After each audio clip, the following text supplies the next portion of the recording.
introduction. So it is John Gibbons from the Anfield Wrap. I'm joined by Josh Sexton, still in the office because no one gaffs like Josh. Fuad Hasan at home. Obviously, no comments necessary.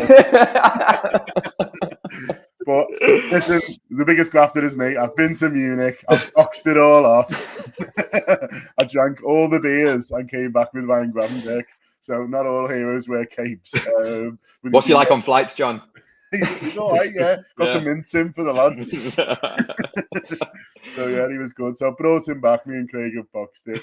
And it's good news, isn't it, Josh? He very much feels like, you know, the man the Klopp wanted, and he's got him, and that's great. Yeah, absolutely. It feels like, you know, one of the names we've been chasing all summer, and we've chased several this summer, so it feels good to have got one of them done. But listen, people are going to have gripes about whether he is the right number 6 and stuff like that. I feel like the club have already come out and sort of put what they believe to be that version of events out in terms of they've gone and got Endo, who is the specialised 6. This is just a lad that they feel like they couldn't pass up on the opportunities there to sign him. He clearly comes with great pedigree. I spoke to a few Ajax fans back in April about him, and they were sort of comparing him and his pedigree at the time he was coming through Ajax to Clarence Seedorf. So that's, you know, one for the kids, but I can promise you it is a ringing endorsement of his talents as a midfielder. I'm so excited to you know, hopefully get this one over the line. We have seen these agreed deals go wrong in recent weeks, but knock on wood and fingers crossed that's not the case. Yeah, absolutely. As Adam Reinhardt has pointed out in the messages, good job. We've got a room booked in the Titanic. If you listened to the cutter today, it was so funny. I was like, Ryan, listen to this, mad bastard. And he's like, oh, I don't got him. He's a crazy guy, but yeah, it is all familiar with his work. It is all lined up for Fuad, isn't it? And he's all lined up to come in, and I presume he'll just be watching at the weekend. I thought you meant now. No, he's watching this. He's in the Titanic watching the live, and then he'll presume just watching the weekend, and then a nice little break, and then ready. And he's going to be a really good addition to the squad, because you look at the qualities that he's got and, you know, the attributes that he has. You can see why Klopp likes him, and I think he'd be a really good addition to a growing midfield. 100%. I think I've gotten more and more excited about this one. I think because we heard the name so early on, and you know, there were these sort of caveats when you haven't really looked into it, where you're thinking, well, then why isn't he playing for Munich? Why hasn't he got the opportunity? You know, there must be something up there that he hasn't made it a top side. So, you know, should we really be looking going for players like this? But I think it's one that feels like everyone was sort of unanimously agreed on in the club. You know, the manager clearly really wanted him. I think there was chat before he went to Munich when he was leaving Ajax that Liverpool were in for him then at that point, and he was, you know, considered one of the sort of hot prospects at that point. And to sort of win all the awards and go through the Ajax academy and system as he has, you know, that's no you know, mean feat. That's difficult and shows the quality. So I'm really excited in that sense. The age is brilliant as well. I think, you know, he's so young, and to get him for the price we have at that age, I think, you know, we've seen what young players especially start to go for.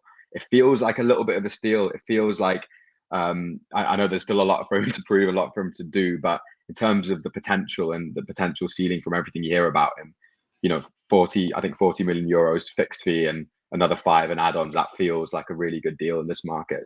And I'm glad that everyone can feel like in the club that they've got one. They've got the one that they've sort of planned for, that they had in mind months ago by the sounds of it, and that they can sort of now put into action a plan to sort of get the best out of them and mold them in the way they're going to mold them, because I think they're definitely going to do some molding. Yeah, that's exactly it. We know he's not the finished article, Josh, but he is young. But the manager really believes him, and that would have been key, I'm sure, for him as well, because he's, you know, working under a manager now who clearly doesn't sort of quite fancy him. The one before wasn't sure about him either, and so I'm sure when he was looking at his options, and they got you know, Manchester United were keen, and there's another manager there who obviously, you know, likes him, but I think, you know, he's probably looking at it from his point of view and thinking, you know, I need to go and play, but also I need to be playing for a manager who believes in me, who sees what I can offer and understands me as a player, and also probably plays a style of football that's suited to me. And that's obviously the case, because like Fuad says there, you know, he's tracked it for so long. I'm sure they've had conversations over the last couple of days, you know, on phone or Restream or whatever it is they use. And you know, that's what Klopp will have been saying to him. He's like, you're my guy. Forget about what's happened at Bayern. I know you've got it in you, and I'm the man to unlock you. Yeah, and it sounds like he's almost been a little bit unfortunate with his situation at Bayern, to be honest, in terms of he came with this big billing from Ajax. They were all expecting him to come in and basically just be a six. I was speaking to a Bayern fan and journalist earlier today who, and I asked him, I was like, what position did you expect him to be when he came in? And he was like, to be honest, we all expected him to be a six. And I think, there was a bit of a thing with Nagelsmann at the time that Nagelsmann maybe thought he was going to have time to develop players, and it became quite quickly apparent that wasn't going to be the case. It was you need to win now, and obviously he didn't, and it became adapt or die for Nagelsmann, and eventually he didn't adapt, and then they brought in Thomas Tuchel, and it seems like from the very start Tuchel's been a little bit more like, I'm ready to win now, you need to give me everything that I can to win now. And there's maybe been a little bit of an argument between their hierarchy and the manager this summer that the hierarchy wanted to keep Gravenberch because they see his potential, they want to make sure he's got the best chance to have a big future at the club. But then for Tuchel, he's saying, well, you're telling me to win now. This is a player who needs development, and I can't do that. And that's why I think Jurgen Klopp is almost, the perfect manager for that, in terms of, listen, Liverpool do need to win now. We all want to see Liverpool win now. We all want to see Liverpool back in the Champions League. But it feels like to me Liverpool are in an interesting place where, this rebuild is going on. They are still a little bit in transition. They can do what they were doing a couple of seasons ago, where they were adapting players and sort of building the plane while flying it. And that's why I am so excited about the potential of Gravenberch, because Bayern Munich had seen something in him to even get him to that place. It's just that he probably needed a bit more work than they were prepared to do at the time, because they needed to just go and win. Liverpool can go and win, but we've got the best manager in the world for developing players. His track record at Liverpool, at Dortmund, at Mainz shows that. So yeah, I'm absolutely like buzzing with this one. I'm so excited to see this whole new midfield that we've got now. Yeah, I mean, that's it, Fuad. I mean, it does need to be remembered that both Nagelsmann and Tuchel are bad wolves. Love a Gile more than Craig Hanna. So, this also needs to be remembered. But he's got a proper Scouse manager now, Fuad. Yeah. And it is this range of midfield options that we have that, I mean, God, a few weeks ago, it felt like it was just Curtis Jones knocking about, and that was sort of about it. But there's four in now, all very different. You can see what they can all bring in terms of their attributes and the styles, but they're all sorts of slightly different as well. And I agree with Josh. I don't feel like there's a big rush to necessarily, have him sort of starting every week. Listen, he'll be chomping at the bit. He'll want to play. If he was sat here now, rather than sat with me on the plane before, he'd have been saying like, "No, I've come to sort of play. I don't want all this." But they can be a little bit careful with him, haven't they? Because the others have come in, and two of them at least have hit the ground running. We're all hoping for plenty from sort of Endo as well. There's lads coming back, and so I think as much for his development, we can be not necessarily careful with him, but take our time and make sure that he really gets to grips with what the manager wants. Totally. And I think that the fact that he's so versatile and that whole element is something that everyone sort of talked about in terms of those who've watched him and seen him. And I think that is important, I think, early on, because it doesn't mean that there's, he's very clearly a left back and, there has to be a clear channel to get into that position. He does have the ability to do all sorts of midfielding, I think. And I think that's a big thing. There was a really good point on the gutter today with Rob and the other guys, where they were talking about this idea there aren't many top number sixes who are young, and it is one where it's very rare for one of those a Rodri to sort of come through like that, because it does take time. And I feel like it's one of those positions probably where you got to do a lot of other midfielding to then sort of perfect it and get the sort of right temperament to do it. And I think he almost feels like he can follow that trajectory in terms of doing other bits, figuring out the system. That doesn't feel like we're going to play with a six as such as we have done in the past, does it? Otherwise, they would have gone and got someone of that profile. And I think he can come in and sort of use all these different attributes he does, while the manager sort of, like Josh said, builds a plane while flying it. And I think there's a bit of pressure off him because there are other midfielders. There isn't this desperation like there maybe was when Endo was coming in.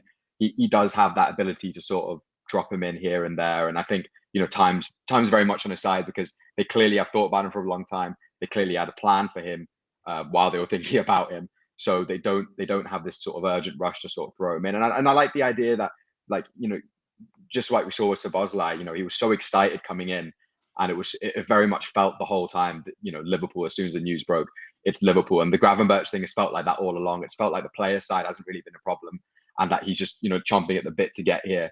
And I think that's huge when you're sort of that age and you're making that jump to come in. And, for him, it's almost a bit of a reset. He's had this experience at Bayern, hasn't gone his way. And he's got this new environment to go and show the potential that, everyone sees in him. And I'm sure he sees in himself. You spoke to a lot of people over the summer, Josh, about him when he's been linked, and I know you spoke to a Bayern journalist today, and you've spoken to people who watched him in Holland. And is that what sort of got you excited, really? You know, what they've said. You know, we've all watched the YouTube clips, and we've all seen how big he is, and seen, you know, the stats and stuff like that. But has it been the conversations that you've been having with people who've seen a lot more of him than us that is the reason that you're made up he's here?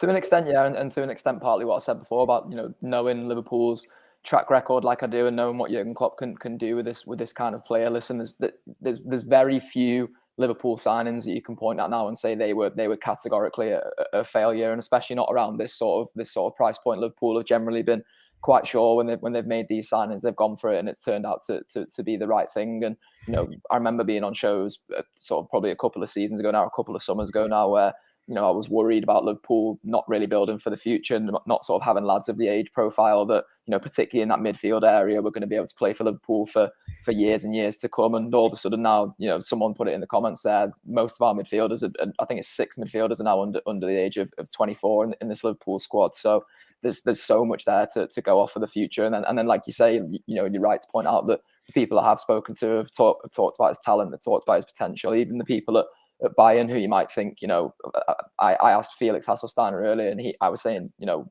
did he meet expectations at Bayern when he came in, because the expectations must have been so high? And Felix said yes. It's just sort of unfortunate, really, that what's happened to him. You know, when he has played for Bayern, he's played really well. He's just sort of found himself in an unfortunate situation. Whereas, as I say, Bayern were looking to win first. They weren't prepared to give this lad loads of games to adapt. And then maybe quite early on, he'd sort of kicked up a bit of a fuss about not playing, and there was no question marks over his character within that. It was just that, you know, he deserved to be playing because he'd been showing good things, but wasn't getting that game time. So it sounds like he's been in a bit of an unfortunate situation. He gets to come into a much more fortunate one now and play for the best football club in the world and the best football manager in the world. So how could you not be excited about that potential?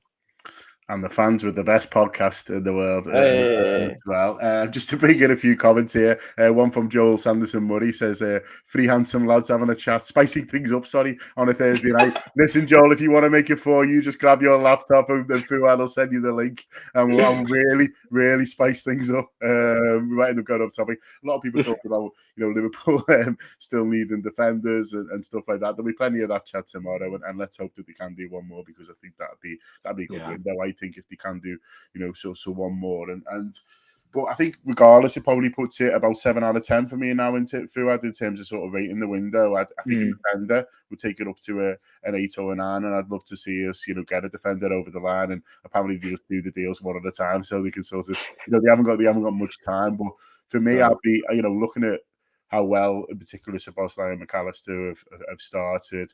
You know, the fact that Gravenberch's the one they wanted. You know, I'm prepared to take their word for it on Endo and sort of see how that goes. I think it's you're getting to the point now where you say it looks a good window, but it'd be really good, in my opinion, if you could get one more in to tip it into the very good territory.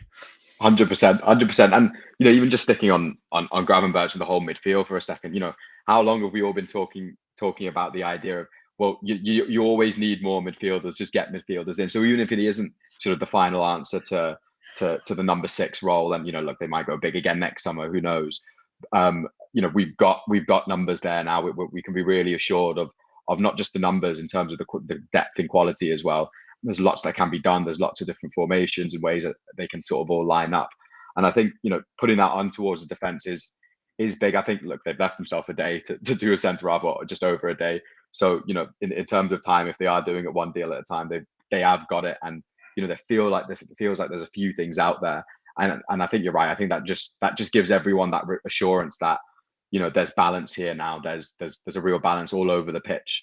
I think that's what it does. And we've seen how these signings, you know, can just sort of not that the mood needs changing at all, really, especially after Sunday, but it can just lift everyone, and everyone can sort of say, well, look, this is our group now. We're all sort of in this together. And I think, you know, that's really important for this manager, for this side, and for all the sort of people we've got along the way, and especially the new signings. You know, they can all look at each other and go, you know, the ambition has been matched, you know, in terms of what the club have done and bringing people in, and the depth to challenge on all fronts, because Liverpool should be trying to challenge on all fronts this season. So I think, yeah, I'm with you. It would be an 8 out of 10 with a defender. I still have a bit of hope it's going to happen I feel like something's there. Something's being cooked up in Ibiza. What it quite is yet, I don't know. But I feel like they are working on it, because it just feels, not that the Nat Phillips thing is linked in any way necessarily, but it just feels like it's too obvious not to. I'm afraid for the bad news. James Pearce said it's likely Liverpool's last signing of the summer. Come on, James. Don't believe him. He's not. We just need to send John and Craig somewhere else where there's centre halves. I'll go to Ibiza to cook something up if that's what you're saying to me. Yeah, me, Craig, and Wayne Lineker. I wouldn't play him centre half. No, absolutely not. Absolutely not. The fee's a little bit higher than what was sort of reported, Josh, but I think there was a bit talk about sort of 30-ish million that Liverpool would go for. They've had to stretch that a little bit. It's 40 million euros. A bit of a talk about maybe a few add-ons and stuff like that, but that's tomorrow's problem. But it's although it's a little bit more than what I thought and maybe what was reported, it's still a decent fee in this day and age. And listen, if you can show just half of the promise that we've talked about, then it could be a bit of a steal.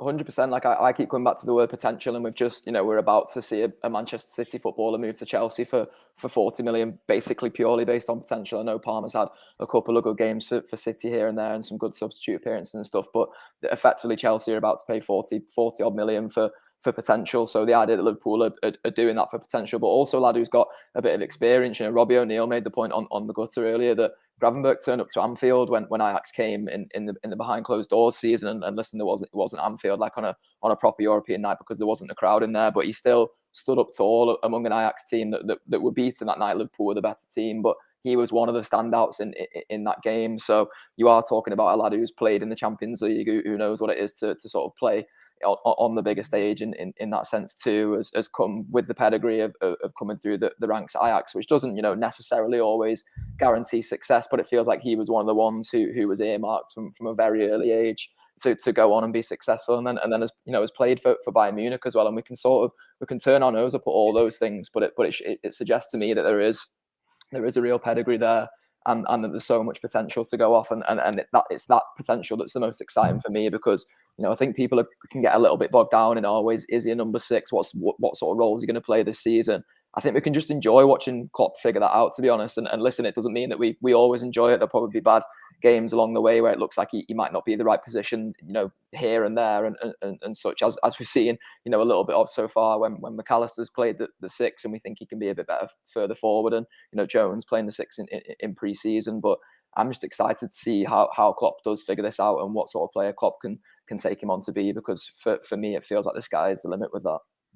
Sky's the limit for him. The sky's the limit for the Reds this season. Maybe they'll do one more. We shall see. We're going to be really busy tomorrow. We'll have bulletins going out, hopefully, sort of throughout the day. Hopefully, there is plenty to talk about, where we'll be assessing sort of the links in and out and seeing what is going on. We must say good luck to Nat Phillips of Celtic as well, who's going out there on loan, and hopefully that goes well for him. So, yeah, if there's stuff happening, we'll be talking about it tomorrow. We'll be all in. We're all primed, aren't we, Fu?